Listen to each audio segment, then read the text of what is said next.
dan penghasilannya dalam 1 bulan lebih kurang sekitar 15 sampai dengan 20 juta.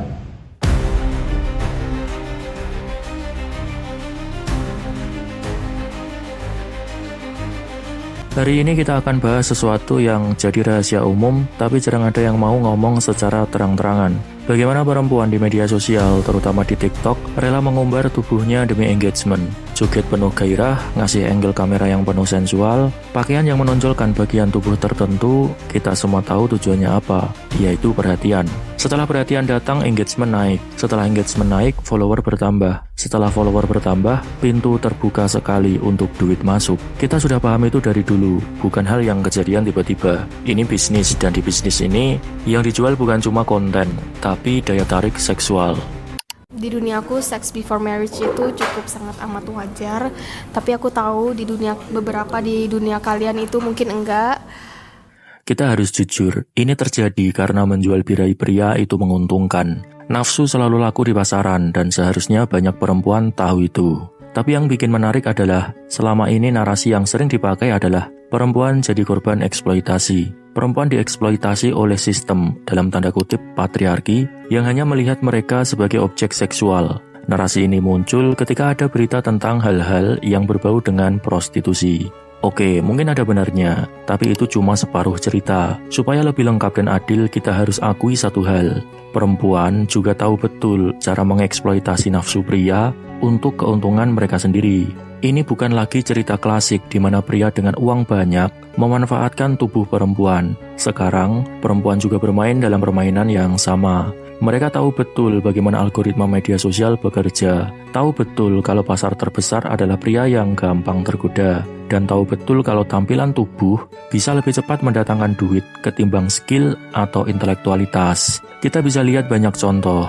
Konten TikTok dengan joget-joget seksi, konten ASMR suara bisikan menggoda, foto-foto sensual dengan caption yang pura-pura polos tapi jelas penuh kode, bahkan terang-terangan menjual video dewasa, atau bahkan hingga prostitusi secara langsung. Ini bukan sekedar ekspresi diri atau kebebasan berkarya. Ini strategi pemasaran. Targetnya tentu pria yang gampang terpancing nafsunya. Sigmund Freud pernah bilang bahwa manusia digerakkan oleh dorongan bawah sadar, termasuk dorongan seksual. Dan di era digital ini, dorongan itu dieksploitasi secara habis-habisan. Pria gampang tergoda, perempuan tahu itu, dan industri digital memfasilitasi pertemuan keduanya dalam dunia internet yang penuh tipu-tipu ini. Ini bukan lagi soal budaya patriarki yang menindas perempuan, ini soal kapitalisasi birahi. Dulu kita mengenal konsep male gaze, di mana dunia dipandang dari perspektif pria, sehingga perempuan selalu ditampilkan sebagai objek. Tapi sekarang, perempuan juga memanfaatkan male gaze itu untuk kepentingan mereka sendiri.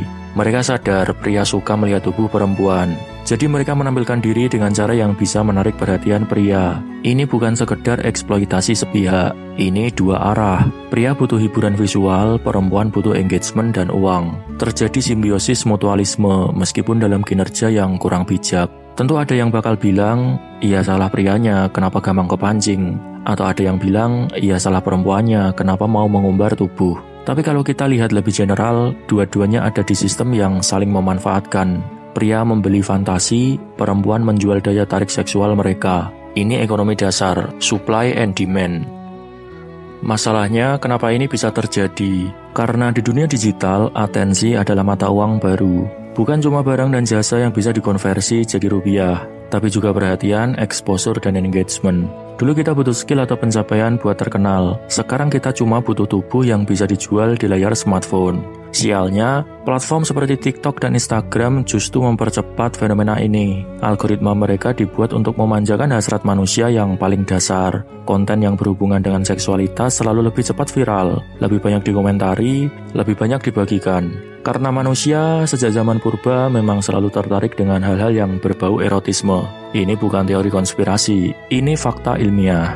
Lihatlah sejarah, dari zaman kuno, patung perempuan dengan buah dada yang terbuka hingga iklan modern, tubuh perempuan selalu jadi sorotan utama. Bedanya, dulu yang memanfaatkan itu adalah industri besar, sekarang siapa saja bisa ikut serta. Perempuan bisa jadi brand sendiri, bisa mengatur strategi marketing sendiri, bisa menjual apapun dengan tubuhnya sendiri.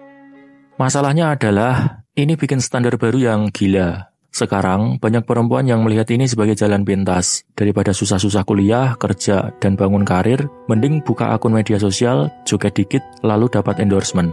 Kenapa harus kerja keras kalau bisa pakai tubuh sebagai aset? Dan ini bukan cuma berlaku di kalangan tertentu. Bahkan remaja pun sekarang sudah mulai sadar kalau jualan tubuh lebih cepat menghasilkan dibandingkan kerja kantoran.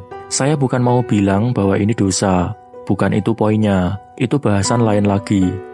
Tapi kita harus sadar bahwa fenomena ini bikin dinamika sosial berubah. Seksualitas di media sosial sudah jadi barang murah. Pria makin terbiasa dengan perempuan dari sudut pandang nafsu. Perempuan makin terbiasa melihat diri mereka sendiri sebagai alat transaksi. Yang paling berbahaya adalah generasi muda tumbuh dengan mindset bahwa harga diri diukur dari berapa banyak engagement yang bisa didapat dari tubuh mereka sendiri. Ini bukan cuma soal uang. Ini soal bagaimana media sosial mengubah pola pikir generasi kita. Sekarang validasi datang dari jumlah like dan komentar yang seringkali mesum. Ketenaran bukan lagi soal kontribusi, tapi seberapa menggoda tampilan diri kita di layar. Dan disinilah letak kritik video ini. Kenapa kita selalu menyalahkan satu pihak saja? Selama ini kita sering melihat perempuan sebagai korban sistem.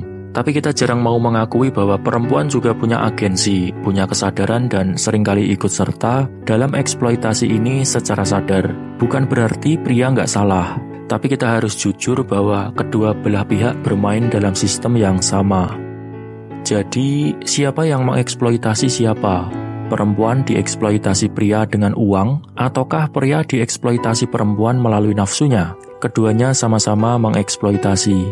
Perempuan menjual daya tarik, pria membeli dengan atensi dan dompet mereka. Tidak ada yang sepenuhnya korban, tidak ada yang sepenuhnya pelaku. Yang ada adalah sistem digital yang bikin semua orang ikut bermain dalam siklus yang sama. Dan sialnya, selama engagement masih bisa dikonversi jadi uang, selama algoritma masih mendukung eksploitasi ini, dan selama nafsu masih menjadi komoditas paling gampang dijual, fenomena ini saya kira nggak akan berhenti.